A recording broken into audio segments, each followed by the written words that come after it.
우리는 예수 그리스도를 통해서 새롭게 부활할 존재입니다. 우리가 부활한 그 모습은 지금 그 모습 그대로는 아닐 것입니다. 그렇죠? 여러분, 예수님께서 선택권을 줘요. 너 부활할 때 지금 모습 그대로 부활할래? 아니면 내가 새로 만든 모습으로 부활할래? 그러면 지금 모습 그대로 부활하고 싶은 분, 한 분도 안 계시네요. 왜 그렇습니까? 우리 안에 연약함이 있기 때문이죠. 만족할 수 없는 우리 모습이 있다는 거예요. 건강이든 외모든 재능이든. 주님께서 새롭게 만들어진 그 모습은 분명히 지금 내 모습과는 전혀 다른 모습, 저 천국을 누릴 만한 복된 모습으로 부활케 할 것입니다. 근데 그 부활을 향해 나아갈 때 우리가 먼저 해야 되는 일이 있다면 그것은 바로 예수님의 가르침과 성령의 이끄심을 따라 사는 것입니다. 우리 오전 예배 때도 주 안에 사는 게 뭐라 그랬죠? 예수의 이름을 능력으로 믿는 믿음과 그 말씀을 선포하면서 또 성령님의 이끄심을 따라가는 것입니다.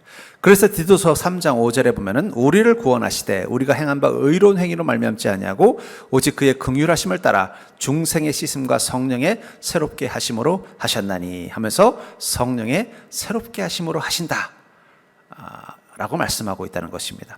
우리가 구원의 삶을 살고 주님의 은혜를 이 땅 가운데 누리기 위해서 우리에게 필요한 것 중에 하나는 무엇이냐면 바로 새로워지는 것입니다. 그걸 거듭남이라고 하고 또 변화됐다고도 표현합니다. 그런데 그것은 우리가 하는 게 아니라 누가 한다고요? 성령님께서 우리를 새롭게 만들어주신다는 거예요. 여러분들, 우리가 나 이제 예수 믿었으니까 좀 새로운 인생이 돼야지, 그러면 우리 성정에 오래 가지 못한다는 거예요. 성령님이 우리를 새롭게 만드셔야 돼요. 여러분들의 인생이 변화되기를 원하신다면 내가 그걸 변화시키기 위해서 더 의지를 갖고 더 성실하고 더 열정을 다한다고 해서 되지 않는다는 거예요. 오직 하나, 성령님께서 나를 변화시키도록 성령님께 나를 맡기는 게 바로 능력입니다. 전 그런 의미에서 우리가 변화되는 것, 새롭게 된다는 것은 마치 새 옷을 입듯 우리를 새롭게 한다는 그 성령님의 그 말씀을 통해서 우리가 깨닫는 건 바로 우리를 새롭게 한다는 게 구체적으로 어떤 것이냐는 거예요. 그리고 왜 그것을 새 옷에 비유하고 있는가? 저는 이 새 옷을 통해서 우리가 새로워진다는 게 어떤 모습인지를 여러분들이 깨닫는다면 성령님은 벌써 여러분들을 새롭게 만들고 계신다는 사실을 깨달으시기 바랍니다. 여러분들이 부활한 다음에 새로운 모습으로 부활케 하는 게 아니라 지금부터 성령님이 여러분들을 하나씩 새롭게 만들어 가면서 어떻게 돼요? 완전히 부활했을 때는 전혀 다른 존재로 이 땅 가운데 또 주님과 함께 동행하는 삶을 살게 만들 거라는 것입니다. 그런 의미에서 우리는 새 옷을 입듯 새로워진다는 것, 분명히 우리 성경을 통해서 새로워져야 된다라는 말을 끊임없이 들었지만 어떻게 하는 것이 새로워지는 것인가에 대한 질문을 할 수밖에 없다라는 거예요. 전 그것을 통해서 여러분들이 나는 지금 충분히 새로워져 있는가, 혹은 새로워지고 있는 과정 중에 있는가 한번 돌아볼 수 있는 믿음 되기를 원합니다. 먼저 우리를 새롭게 한다는 건 뭘까요? 왜 옷에 비유해서 우리를 새로워져야 된다고 말하고 있는가? 우리가 새로워지려면 먼저 더러운 옷을 벗는 작업부터 해야 되기 때문이라는 거예요. 우리가 정말 새로워지길 원한다면 더러운 옷을 벗는 작업부터 해야 된다는 거예요. 22절에 보니까 너희는 유혹의 욕심을 따라 썩어져가는 구습을 따르는 옛사람을 벗어버려라. 옛사람도 이 벗어버리는 단어를 통해서 옷에 비유했다는 걸 알죠? 옛사람은 어떤 존재입니까? 예수님을 만나기 이전에 우리의 모습이라는 거예요. 그것을 벗어버려야 된다. 거듭남은 새 옷을 입고 새 사람이 되는 것이라고 말하고 있고, 거듭나기 이전의 내 모습은요, 옛사람을 입고 있는 모습으로 비유하고는 하고 있다는 거예요. 그 옛사람의 특징은 뭐라는 거예요? 유혹의 욕심을 따라 썩어져 가는 것이고 옛 죄의 습관을 따라 사는 인생, 그 옛사람을 벗어버려야만 새 사람을 입는다는 거예요. 그렇다면 우리가 어떻게 하면 옛사람을 벗어버리고 새 사람을 입는 인생이 되느냐? 전 5가지 단계를 거쳐야 된다고 생각해요. 여러분들이 많이 생각해 보세요. 내가 겨울옷이 올해 날씨가 너무 추워가지고 겨울옷을 좀 싹 입으려고 보니까 옷이 하나 있긴 있는데 이게 너무 오래돼가지고 막 낡고 또 막 이게 또 뭐 팍하면은 뭐 오리털 패딩이면 막 오리털도 많이 빠져가지고 이거 입고는 추워서 안 되겠다. 새 패딩으로 바꿔야겠다 하면 제일 먼저 어떻게 되겠어요? 내가 이것을 입을 수 있는 옷인가 아닌가를 고민하게 되지 않습니까? 그런 것처럼 우리가 정말 새 옷을 입고 새 사람이 되려면 우리 마음 가운데 첫 번째가 뭐냐면 더러운 옷, 내가 입고 있는 이 구습을 따라 사는 이 옛사람의 모습이 더러운 옷이라는 것을 깨닫는 것입니다. 그것을 디모데전서 1장 15절에 밑보다 모든 사람이 받을 만한 이 말이요 그리스도 예수께서 죄인을 구원하시려고 세상에 임하셨도다 하였도다. 죄인 중에 내가 괴순이라. 바울 목사님은 주님께서 이곳에 오신 이유를 뭐라고 말하고 있어요? 죄인을 구원하기 위해서 왔고 그 구원한 자들 중에 내가 누구라는 거예요? 죄인이고 죄인 중에 괴수다. 그래서 제가 여러분들에게 말씀드렸죠. 그리스도인은 세 가지 자기 정체성을 가져야 된다고 그랬죠. 첫 번째가 뭐랬죠? 피조의식. 우리는 하나님에 의해서 만들어진 존재다. 두 번째로는요, 영혼의식. 우리는 육과 혼과 영을 가진 존재다. 세 번째로는요, 죄인의식. 우리는 죄인이라는 거예요. 이 세 가지 자기 정체성이 있어야만 우리는 하나님을 건강하게 만날 수 있다는 거예요. 더러운 실은 건 뭐예요? 우리가 죄인이라는 것을 깨닫는 것입니다. 이 옛사람이 어떤 존재라고 생각하는 거예요? 욕심을 따라 썩어져가는 옛사람. 어리석은, 정말 우리를 복되게 하는 것이 아니라 어리석은 습관을 따라 사는 존재라는 것을 깨달아야 벗어버리지. 이 옛사람도 쓸만한데 그러면 벗을 이유가 어디 있겠어요? 그렇잖아요. 여러분들이 옷을 하나 새로 샀는데 집에 가봤더니 전에 산 옷도 아직 쓸만하면 이 새 옷으로 갈아입기가 좀 고민되지 않겠습니까? 집에 있는 옷이 이거 너무 낡았다, 이거 못 입겠다, 이런 마음이 들어야 그걸 버리고 새 옷을 입는 거예요.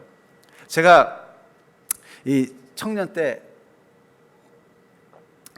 이 바지를 샀는데 이 바지가 이상하게 저한테 바지가 너무 딱 색깔도 그렇고 저게 너무 마음에 쏙 드는 거예요. 그래서 맨날 그 바지만 입고 다녔어요. 나중에 바지가 막 몇 번 빨았더니 막 물이 바랬는데 그 바른 색깔도 제 마음에 쏙 드는 거예요. 그래서 맨날 바지만 입고 다니니까 친구들이 너는 맨날 그 옷만 입냐? 그러는데 저는 왜 그 옷만 입었을까요?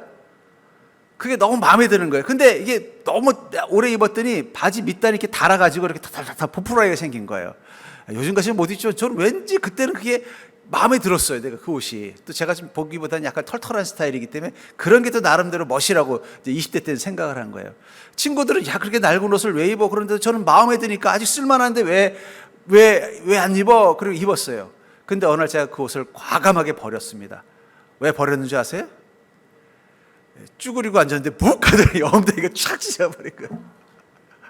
얼마나 창피했겠어요. 그 친구들이 막 웃으면 거봐, 너 그 낡은 거 입지 말라니까 왜 입었어? 얼마나 창피했겠어요. 그 또 미련이 생겨가지고 집에 가져가서 한번 꿰매보려고 했더니 이게 안 되는 거예요. 그래서 어떻게 했을까요? 그때는 어쩔 수 없이 버리고 새 옷을 입었다라는 거예요. 우리가 옛사람을 이게 악한 것, 어리석은 것, 못된 것이고 내가 이걸 가지고 있어봤자 아무 필요가 없다는 생각을 가져야만 그때부터 어떻게 돼요? 버릴 수 있는 용기가 생기는. 그게 바로 죄인의식이라는 거예요.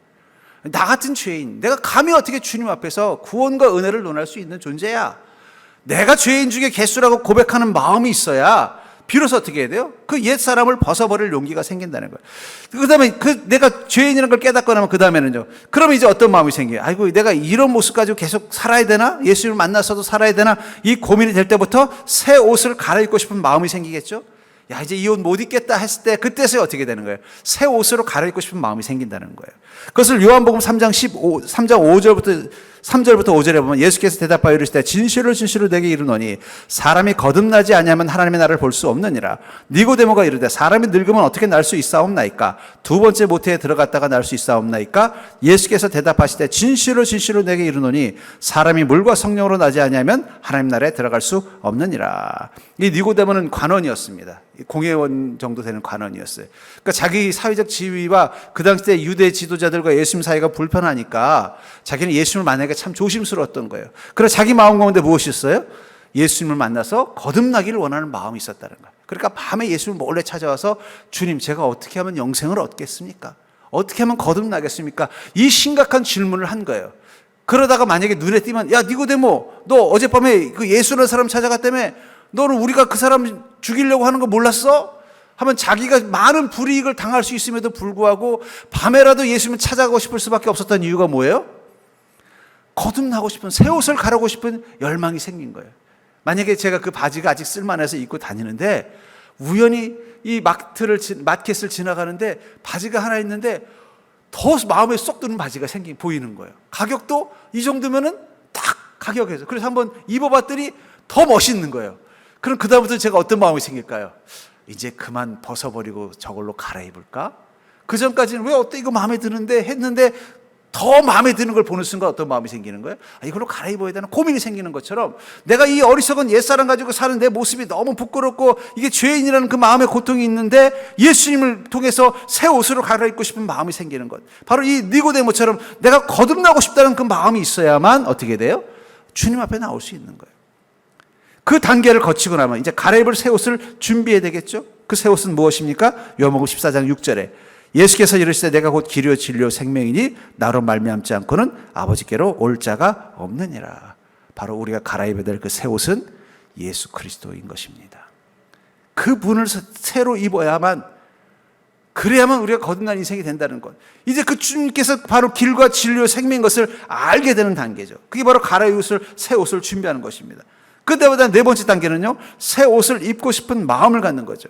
갈아입을 새 옷이 있어도 여전히, 그래서 막상 큰 맘 먹고 그 바지를 사가지고 왔는데 또 입던 이 낡은 바지를 보니까 그래도 아직 이 바지에 정이 드는 거예요. 아직은 예쁜 거예요. 그냥 입을까? 이러면 어떻게 되겠어요? 다시 옛 바지 입고 돌아다니는 것처럼 옛사람, 우리 성도님들 보니까 북소리만 머릿속에 떠오르고 있는 것 같아요. 예, 그 예화입니다, 예화. 진짜로 그랬다는 게 아니라 예화입니다. 그러니까는 새 옷을 입고 싶은 마음이 생기지 않겠냐는 거예요, 새 옷을. 그래서 고린도후서 5장 17절에 보니까 그런즉 누구든지 그리스도 안에 있으면 새로운 피조물이라. 이전 것은 지나갔으니 보라, 새 것이 되었도다. 보라. 나 정말 새 것이 되고 싶구나. 이 갈망이 생겨야 예수 그리스도를 온전히 옷 입고 거듭난 인생이 된다는 거예요. 그 갈망의 단계가 되면 그 다음에 어떻게 돼요? 용기를 내서 갈아입는 거죠. 요한복음 1장 12절에 보니까 영접하는 자 곧 그 이름을 믿는 자들에게는 하나님의 자녀가 되는 권세를 주셨으니. 결국은 그 순간 우리가 예수 그리스도를 영접해서 새 옷을 입는 새로운 사람으로 바뀌는 것입니다. 근데 중요한 건 뭐냐면 여전히 옛사람에 대한 미련을 가지고 있다면, 여전히 그 옛사람을 가지고 있는 게 나에게 편하고 유익하다는 생각이 내 마음속에 남아있다면 우리는 예수 그리스도를 통해 거듭날 수가 없다는 거예요. 새로워질 수가 없다는 거예요. 마치 어떤 거라고 할까요? 그 옷가게의 탈의실 같은 거예요. 저도 뭐 옷을 사러 갈 때 예를 들면 양복 같은 거 맞추려면 그 양복점에 가면 이렇게 탈의실이 있잖아요. 그럼 거기다 어떻게 해? 입고 간 옷을 걸어놓고 그 양복을 입고 거울에 딱 쓰죠. 바지를 입고 딱 쓴다든지. 이게 마음에 드나 안 드나. 그때까지는 이 옷은 내 것이 아니에요. 아니에요. 왜냐하면 아직은 결정을 못했기 때문에. 그럼 어떻게 돼요? 또 들어가서 그 낡은 옷을 다시 입고 나와서 다음에 또 올게요 하든지, 아니면 또 다른 옷을 찾아보게 될 것입니다. 그렇죠? 그러면 우리는 완전히 새 옷으로 갈아입은 게 아니라는 거예요. 우리가 마치 그 새 옷가게 탈의실에 있는 것 같은 믿음으로 사는 성도들이 있어요. 여전히 마음의 한 구석에 그 낡은 옷을 걸어놓듯이 옛 사람과 옛 모습을 그대로 걸어놓고 예수 그리스도는 새 옷을 입고 다니긴 다녀요. 다니지만 이게 나한테 맞나? 언제든지 내가 상황만 바뀌면 그 탈의실 문을 열고 들어가서 옛날 내 죄된 모습의 옷을 다시 입고 나올 그런 마음을 가지고 있었다면 이 옷은 여전히 내 것이 아닌 거예요. 그러나 이제 그래, 내가 이 새 옷으로 완전히 갈아입어야지 결정이 되고 이걸 계산을 하고 이거 주세요 계산하고 이제 내 것이 됐다면 어떻게 되겠어요? 뭐 예를 들면 그 낡은 옷이 너무 낡아서 이제 버려야 될 옷이라면 어떻게 하겠어요? 사장님 이 옷은 버려주세요. 이건 어차피 못 씁니다. 그럼 그 새 옷을 입고 갈 것입니다. 그런 것처럼 우리가 정말 주님 앞에서 새로워지려면 제일 먼저 중요한 게 더러운 옷을 벗, 옛사람, 이 죄인된 내 모습을 벗어버리는 것부터 시작을 하셔야 된다는 거예요. 두 개를 같이 입을 수는 없다라는 거예요. 전 그러면서 여러분들, 여전히 여러분들은 옷가게 탈의실 안에서 이거 새 옷, 예수님으로 새롭게 새 옷을 입어야 되나? 아니면 옛날에 그 자아를 따라 살던 그 옛 모습을 여전히 가지고 살아야 되나? 망설이고 있지는 않은지 한번 돌아보시기 원합니다. 지금은 이제 용기를 낼 때예요. 더 지나면 묵하고 찢어집니다. 우리 죄가 우리를 쓰러뜨리게 만들 수 있다는 거예요. 찢어지기 전에 버릴 수 있는 것도 축복입니다. 두 번째로 우리를 새롭게 한다는 건 무엇일까요? 바로 내가 갈아입어야 할 모든 옷을 점검해야 된다는 거예요. 내가 갈아입어야 될 옷을 모두 점검해야 된다는 것입니다. 35절에 보니까 오직 너희의 심령이 새롭게 되어, 심령이 새롭게 되는 것은 마음까지 새 것으로 싹 바뀌었다는 거예요. 저는 이 심령이 새롭게 된다는 것이 뭔지를 깨달은 일이 있었습니다. 이건 제 얘기가 아닙니다. 저랑 같이 여행했던 우리 한 목사님인데, 그 목사님이 이제 3박 4일 목회자 수양회를 가는데 이제 수양에 필요한 짐들을 그냥 트렁크에 잔뜩 가지고 오신 거예요. 보니까 뭐 옷도 몇 벌 가지고 오고 겉옷도 뭐 다 가지고 왔어요. 그래서 아이고 목사님 뭔 트렁크 이렇게 큰 걸 가지고 오셨어요. 그랬더니 우리 아내가 뭐 이것저것 또 여행 갔는데 좀 잘 입으라고 싸줬다고 그런 거예요. 그래서 아이고 역시 사모님이 잘 챙겨주시네. 그래서 갔는데 이제 저랑 같은 방을 쓰게 됐는데 근데 갑자기 그 목사님이 표정이 예상 그래서 왜 그러세요? 그랬더니 우리 아내가 다 싸줬는데 양말을 안 싸줬네 그런 거예요. 3박 4일인데 양말을 안 싸줬다래. 그래서 양말 여유분이냐고 저 물어서 저도 딱 4일치 양말밖에 안 가져왔는데 그랬더니 또 그분이 좀 털털해요. 그래서 그래요? 그럼 더 이상 안 물어보더라고요. 그래서 저는 또 뭐 좀 빌려달라고 할 줄 알았는데 안 물어보고 있는데 보니까 4일 동안 계속 그 양말을 신고 계시는 거예요. 겉옷은 계속 바꾸고 속옷은 계속 바꾸는데 양말은 계속 그걸 4일간 신는 거예요. 보는 저도 어떨까요? 찝찝한데 그분은 얼마나 찝찝하시겠어요. 그렇죠? 생각해 보세요. 속옷도 매일 새로 갈아입고 제가 보니까 샤워도 열심히 잘 하시더라고요. 속옷도 매일 새로 갈아입고 또 겉옷도 여러 번을 가져와가지고 뭐 이렇게 한 이틀에 한 번씩은 또 제 겉옷으로 잘 갈아입고 다 새 옷을 입는데 하필이면 양말을 안 가져와가지고 그 신고 온 양말을 그때 그거 빨면 다음 날은 또 못 신잖아요. 그러니까 그거를 계속 신고 있는 거예요. 그러니까 제가 그게 보다가 못해가지고 제가 이제 일부러 어디 그 마트 같은 데 가가지고 양말을 한 켤레 샀어요. 사가지고 이거 목사님 신으세요 이렇게 줬더니 고마워하더라고요. 그 다음에 이제 양말이 바뀐 거예요. 그러면서 아이고 깨어나다 이런 말씀을 하시는데 그 순간 제가 깨달은 게 있습니다. 우리 심령이 새롭다는 건 모든 게 새 것이 되는 것입니다. 모든 게 새 것이 되려면요 10개 중에 9개를 다 새 것으로 바꿨어도 하나가 새 것이 아니면 어떻게 돼요? 마치 그 양말을 4일 동안 안 갈아 신은 것처럼 양말이니까 그나마 봐줄만 하지 속옷을 4일간 안 신는 사람 얼마나 찝찝하겠습니까? 근데 우리가 그렇다니까요. 남들이 보이는 외투 같은 보이는 새 옷으로 바뀌어 있어요. 새 믿음으로 바뀌어 있고 뭔가 주님 앞에 거듭난 모습으로 바뀌어 있는 거예요. 남들 앞에서 보여지는 것, 또 남들 앞에서 뭔가 보여져야 되는 부분에서는 정말 새로워진 것 같아요. 근데 그 신발 속에 감추어져 있는 것처럼 남들 앞에 보이지 않는 그곳에서는 여전히 변화되지 않은 그 오래된 양말 같은 그 모습을 가지고 있다면 우리 스스로가 아무리 위에 옷을 3벌 4벌 갈아입어도 찝찝할 수밖에 없는 거예요. 믿음도 그렇습니다. 우리의 10년까지 새로워지려면요 어떤 부분만 새로워져서는 안 되고 모든 게 다 새로워져야 된다. 모든 게. 직장 생활, 인간관계, 가정 생활, 취미, 물질, 신앙 생활, 내 삶의 모든 영역을 새롭게 갈아입어야 깨어난 거지. 심령이 새롭다는 건 뭐야? 깨어나다 이런 뜻이라고 이해하시면 될까요? 새 옷을 입은 것 같은 그 시원한 개운함이 있는 거지.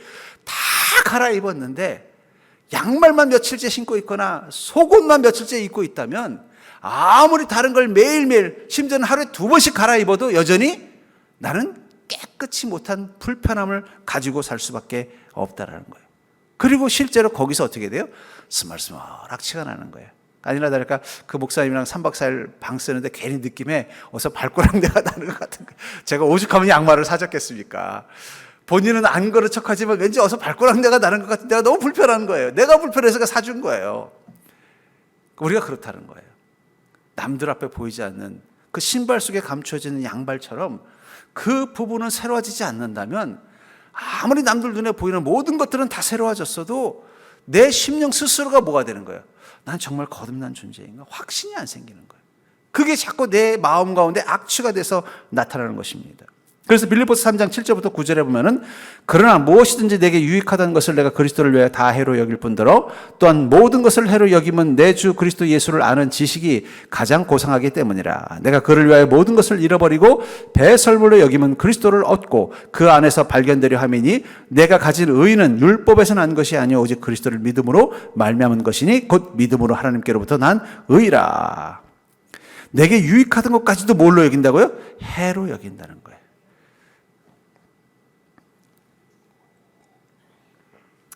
그 TV에 보니까 그 기안84라는 그 뭐 젊은이도 아니더라고요. 40이나 먹었으니까 이제 아저씨인데 제가 참 그 사람 독특해서 제가 이제 그 사람이 나오면 가끔 보는데 그 사람을 이렇게 사람들이 평가할 때 제일 좀 으악해 하는 게 뭐냐면 이 청결에 대한 기준이 막 떨어진 것도 주워 먹고 못도 막 며칠씩 입고요. 근데 그 사람이 돈이 없는 게 아니에요. 옷이 없는 게 아니에요. 근데 본인이 스스로 어떤 마음이에요? 아직 입을 만한데라는 생각이 어떻게 하는 거예요? 그 지저분한, 아이고, 그거 저기 지난번에도 입었던 거 아니, 거기 보니까 콧물 자국 묻은 거 있는데 그거 아직도 입고 있어 라는 이 주변의 동료들의 핀잔을 들어가면서도 계속 그것을 입는 이유는 뭐라는 거예요? 아, 이거 아직 쓸만한데라는 생각이라는 거예요. 우리 안에도 그런 게 있습니다. 뭐냐면, 아, 이거 나한테 아직 유익이 되는데. 그래도 내가 이것이 있기 때문에 예수님 만나기 전에도 살아갈 수 있었는데 라고 생각한 그것. 그것이 바로 우리로 하여금 새로워지지 못하게 하는 그 냄새나는 양말이 될 수 있다는 거예요. 그래서 바울 목사님 뭐라고 말하고 있어요? 내게 무엇이든지 내게 유익하던 것을 내가 그리스도를 위하여 다 해로 여긴다. 그전엔 이거 아직 괜찮은데 쓸만한데 했던 그것을 어떻게 한다는 거예요? 아, 이건 예수님 앞에서는 이러시면 안 돼요. 아마 제가 보니까 그 사람도 이제 어디 여자친구를 사귀면 이제 바뀔 것 같아요. 단방에 여자친구가 뭐라고 그랬어요? 아, 그 지난번에 그 음식물 쏟은 건데 그거 안 빨았죠? 아, 어떻게 그걸 입어? 그러면 그 다음부터 어떻게 되겠어요? 얼른 가서 빨고 새 옷 입고 올 거라는 거예요. 우리가 그리스도 앞에서 우리 자신이 이건 뭐 괜찮은데라고 생각했던 그것도 해로 여기게 되는 것. 그 마음이 생겨야만 어떻게 돼요?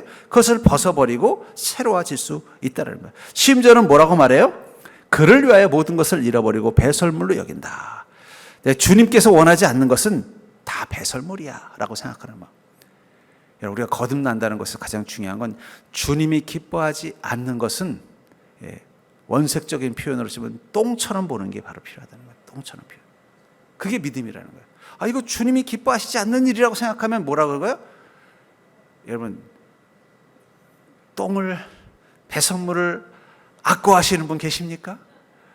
그걸 못 버리고서 물을 못 내리시는 분 계십니까? 아니, 근데 있더라고요. 우리 교회는 아니고 저랑 잘 아는 교회 목사님인데, 그 목사님이 화장실을 갔다 그러면 변이 안 내려가 있어. 난 그래서 변에 물이 안 내려가는 줄 알았어요. 제가 보니까 잘 내려가요. 몇 번을 봤어요. 직접 물어보지 못했어요. 왜 그랬는지. 한번 물어보고 싶은데, 지금도 친한데 못 물어보겠어요. 저랑 오랫동안 한 10년 같이 동역 사역, 같이 교회에서 사역을 했는데, 내가 누구라고 하면 하여튼 친한 목사님인데, 그분 목사하고 같은 방도 쓰면서 늘 느낀 건데, 그분이 화장실을 가서 볼일을 보고 나면 꼭 변이 안 내려져 있는 거예요. 그래서 깜빡 잊었나?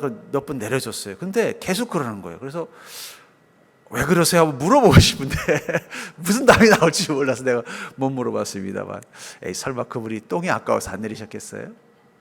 근데 여러분들, 우리가 그럴 수 있다라는 거예요. 주님이 기뻐하지 않는 것은 똥이다라고 생각해야 마치 물을 내리듯이 버릴 수 있는 용기가 생기는 거예요. 그게 거듭남이라는 거예요. 그런 의미에서 여러분들, 우리가 주님 앞에 새로워지려면 갈아입어야 될 모든 옷을 점검하면서 어디서 냄새가 나는지 찾아야 돼요. 죄의 냄새, 어리석음의 냄새, 주님의 기쁨과 상관없는 그 배설물에서 나는 냄새 같은 게 어디가 나는지, 그것을 집중적으로 탈의해야 되겠죠. 저도 그 목사님이랑 3박 4일 보내고 나서 여행할 때 꼭 제가 직접 챙기는 게 뭘까요? 양말입니다.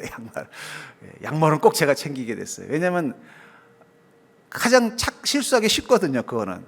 그래서 제가 그다음부터는 꼭 여행할 때 보면, 물론 저희 아내가 챙겨주지만 양말은 충분히 챙겼는지 꼭 확인하게 된 습관이 바로 그 목사님하고 3박 4일 한 방을 쓴 뒤부터 생긴 저의 하나의 습관이 된 것처럼, 여러분들이 이 세상 사람들이, 특히 그리스도인들이 거듭났다고 말하지만 이 부분에서는 여전히 냄새가 나는 옛 모습을 버리지 못하는 부분이 뭔지 한번 관찰해 보세요.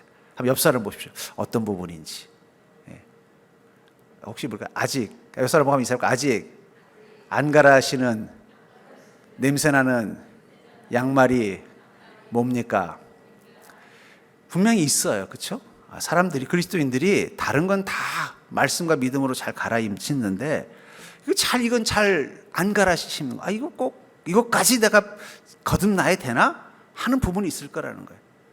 그걸 발견했다면 여러분도 어떻게 되겠어요?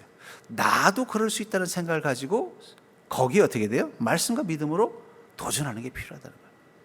제가 마치 그 같이 한 방을 3박 4일 썼던 목사님이 양말을 안 가지고 와서 그냥 발꼬락 내는 그 찝찝함으로 같은 방을 썼을 때, 아, 나도 조심해야겠다는 생각이 들어. 그때부터는 의식적으로 내가 양말을 충분히 챙겼는가를 점검하게 되는 것처럼 말입니다. 그렇다면 사랑하는 성도님들, 혹시 여러분들의 그 냄새나는 양말은 무엇입니까? 여러분들이 오늘 꼭 그것을 찾으셔서 이제는 그것마저도 새 옷으로, 새 것으로 갈아입는 자 되기를 주의 이름으로 축복합니다. 세 번째로 우리를 새롭게 한다는 것은 무엇일까요? 새 포도주의 복은 새 가죽 부대에 담긴다는 것입니다. 새 포도주의 복은 새 가죽 부대에 담긴다는 거예요. 24절에 보니까 하나님을 따라 의와 진리의 거룩함으로 지으심을 받은 새 사람을 입어라. 우리를 새 사람으로 만드신 것 누가 지으셨다고 말하고 있어요? 하나님께서 의와 진리와 거룩함으로 우리를 만들어 주셨다라는 거예요. 그럼 왜 새 사람으로 만드셔야 됐을까요? 그냥 쓰시면 안 돼요. 찬양도 있잖아요. 내 모습 이대로 주 봐두옵소서. 그래, 네 모습 그래도 쓸만하니까 계속 쓰겠다 하는 게 아니라 주 받으시옵소서 하고 주님께 드렸더니 어떻게 되는가? 이걸 뭐에 쓰겠냐면 새로 만들어 버리신다는 거예요. 그럼 왜 새롭게 만드시는가? 저는 그것을 이 포도주 비유에서 찾을 수 있다고 생각합니다. 마가복음 2장 21절부터 22절에 보니까 생배 조각을 낡은 옷에 붙이는 자가 없나니 만일 그렇게 하면 기운 새 것이 낡은 그것을 당겨 헤어짐이 더하게 되느니라. 새 포도주를 낡은 가죽 부대에 넣는 자가 없나니 만일 그렇게 하면 새 포도주가 부대를 터뜨려 포도주와 부대를 버리게 되리라. 오직 새 포도주는 새 부대에 넣느니라 하시니라 하면서 새 포도주를 어디에 넣어야 된다고 말하고 있어요? 왜 새 부대에 넣어야 된다고 그랬어요? 낡은 데 넣으면 터진다는 거예요. 저는 그걸 깨달은 적이 있어요. 뭐냐면은, 뭐, 이렇게 물건들 여러분들 이제 어디 가져갈 때나 누굴 줄 때 꼭 찾는 게 뭐예요? 쇼핑백이잖아요. 보통 이제 종이로 된 백들을 많이 쓰잖아요. 저도, 뭐, 물건 하나를 좀 가지고 갈 때가 있어서 종이백을 보니까 저 구석에 하나 있더라고요. 그래서, 쓸만한가? 하고는 그걸 아무 생각 없이 그 종이백에다 들고 갔는데 이게 알고 보니까 이 밑에가 몇 번 서가지고 이게 달아가지고 이게 접착력이 떨어진 거였던 거예요. 그걸 까맣게 생각 못하고 룰루랄로 가다가 갑자기 어떻게 돼요? 밑이 툭 터져가지고 이제 그게 다 내용물이 쏟아져 버린 거예요. 그래서 차라리 몇 번 썼을 때 버려야 되는데 이거 아깝네 하고 계속 놔뒀더니 정말 이 중요한 물건 싣고 가다가 들고 가다가 이게 난처해진 거예요. 그래서 그 다음부터는 좀 낡았다 그러면은 미련 없이 버려야 되는 거구나. 그 봉투 아깝다고 계속 가지고 있다가 거기다가 정말 깨지기 쉬운 거나 쏟아지기 쉬운 걸 담고 갔다가는 어떻게 되겠어요? 그만 툭 터져버리면 그 봉투 그 몇 푼 되지도 않는 거 아끼려다가 그 안에 그 값진 내용물을 잃어버리는 어리석음을 저지르게 되잖아요. 왜 주님께서는 우리가 새로워지길 원하시느냐? 하나님이 주시는 새 포도주라는 은혜, 하나님이 주시는 새 포도주라는 그 축복을 담기에는 우리의 옛 사람이 너무 약하기 때문이에요. 거기에 담으면 어떻게 돼요? 언제 터져버릴지 모르는 거예요. 주님이 복을 주셨는데 그 복을 지키지 못하고 쏟아버릴 수 있기 때문에 어떻게 되는 거예요? 네가 거듭난 새 부대가 되어서 그 안에 내 은혜를 담아야 네가 그것을 마음껏 충만히 기쁨으로 누릴 수 있지 않겠느냐라고 말씀하시는 거예요. 근데 우리는 그냥 이것도 쓸만한데 왜 자꾸 버리라고 하십니까, 하나님? 내가 지금까지 이 낡은 옛 모습 가지고 오랜 세월 살아와서 뭐 그런 대로 살아왔는데 꼭 이것까지 바꾸셔야 되겠습니까? 조금 주님께서 말씀과 은혜를 몇 군데 좀 더 꾸며주시고 조금 해주시면 안 되겠습니까? 물론 그렇게 해서 또 쓸 수 있을지도 몰라요. 그러나 그런 낡은 부대에다가 주님이 은혜를 얼마나 부어주시겠어요? 우리가 그 은혜를 쏟기를 원하지 않으니까 조금만 담아주실 거예요. 그렇죠? 그렇잖아요. 야, 너 이거 들고 꽉 채워가지고 가면 터지겠다, 야. 그럼 어떻게 하겠어요? 안 터질 만큼만 담아주는 거예요. 우리가 우리의 옛 모습을 그대로 가지고 있으면 주님, 뭐 이렇게 복잡하게 사십니까? 그냥 제 옛 모습 중에서 좀 너무 심한 부분만 주님께서 은혜와 말씀으로 좀 고쳐서 써주십시오. 그럼 주님 뭐라고 말씀하실까요? 근데 그렇게 해줄 수는 있는데 그럼 너에게 내가 은혜를 충분히 채워줄 수가 없다. 그거 터뜨리면 어떡하니? 근데 실제로 그리스도인 중에는요, 주님의 은혜를 너무 많이 받고 받은 은혜를 터뜨려서 더 낭패를 경험하는 그리스도인들이 의외로 있어요. 그 원인이 뭘까요? 그 10년까지 새로워지지 않은 여전히 낡은 부대와 같은 그 모습이 남아있다가 그 낡은 부분이 터져버리는 거예요. 터져버리는 거예요. 그래서 주님 뭐라고 말씀하시는 거예요? 새 부대가 되라는 거예요. 주님 안에서 모든 게 새로워지라는 거예요. 새로워져야만 내가 주는 그 은혜를 충분히 터지지 않을 만큼 가득가득 채워서 가지 않겠냐는 거예요. 그러면서 시편 80편 시편에 보면 나는 너를 애굽 땅에서 인도하여낸 여호와 내 하나님이니 내 입을 크게 열라 내가 채우리라. 여러분 입을 크게 열려면 어떻게 되겠어요? 입을 크게 벌려야죠. 예. 입을 크게 벌리려면 어떻게 해야 돼요? 준비 운동을 하는 것처럼 해야 되는 것처럼. 내가 주님의 은혜를 크게 받을 만큼 믿음의 준비가 되어져야만, 그 새 사람이라는 믿음의 준비가 되어져야만 더 큰 은혜를 받을 수 있다는 거예요. 저는 그래서 우리가 그리스도인이 된다는 것, 믿음으로 산다는 것은 더 새로워지는 믿음으로 사는 것, 더 새 사람으로 변화되어가는 그 과정을 거칠 수밖에 없습니다. 말씀을 통해서 더 늘어나고, 말씀을 통해서 더 견고해지고, 믿음을 통해서 더 커지는 그 믿음 가지고 됐을 때 그 안에 주님께서 어떻게 해요? 내가 채우리라. 하나님의 은혜가 가득 채워진다는 것입니다. 전 그런 의미에서 여러분들 정말 내가 주님의 은혜가 목마르시다면, 주님, 내가 지금까지 경험했던 주님의 은혜 가지고는 안 되겠습니다. 제가 정말 한번 속 시원하게, 야, 진짜 주님의 은혜가 이렇게 크구나. 그렇게 마치 잔뜩 먹고 배를 두드리는 것처럼 주님의 은혜를 마음껏 누리기를 원하신다면 여러분들이 먼저 해야 될 일은 뭐라는 거예요? 그 입을 크게 벌리듯 새 사람을 입는 그 작업부터 하셔야 된다는 거예요. 그게 이루어지면 주님의 은혜는 우리가 담는 게 아니라 주님이 채워주시는 것입니다. 저는 그게 영적인 원리라고 생각해요. 주님의 은혜는 우리가 담는 게 아니에요. 우리가 채워지는 거예요. 교회의 부흥은 우리가 담는 게 아닙니다. 우리는 교회를 크게, 교회를 튼튼하게, 건강하게 만들면 돼요. 그러면 성령께서 포도주를 부어주시 부흥을 부어주시는 것입니다. 저는 인생의 원리도 마찬가지로 생각해요. 여러분들 정말 하늘의 복을 여러분의 삶의 자리에서 경험하기를 원한다면 그 자리를 새롭게 만드시면 돼요. 그게 바로 믿음의 능력입니다. 새로워지면 주님은 준비된 것을 보시고 어떻게 할까요? 포도주와 같은 큰 은혜를 부어주시는 거예요. 저는 그런 의미에서 지금 하나님은 우리 인생에 더 큰 은혜를 주기를 원하고 계신 줄 믿습니다. 하나님 그 뜻을 여러분들이 믿으신다면 지금 해야 될 일은 뭐예요? 더 주세요가 아니라 제가 더 담을 수 있는 존재가 되게 해주세요. 주님의 큰 은혜를 받아도 찢어지지 않는 새 가죽 부대와 같은 믿음을 갖게 해주시옵소서. 나의 여전히 낡은 그 옛사람과 같은 양말이 있다면 이제는 그것을 버릴 수 있게 해주시옵소서. 그것을 통해서 우리가 새 사람으로 온전히 준비만 된다면 주님은 언제든 그 큰 은혜를 우리 안에 가득 채워줄 준비가 되어져 있으십니다. 주님의 그 큰 은혜를 누리는 복된 인생이 되기를 주의 이름으로 축복합니다.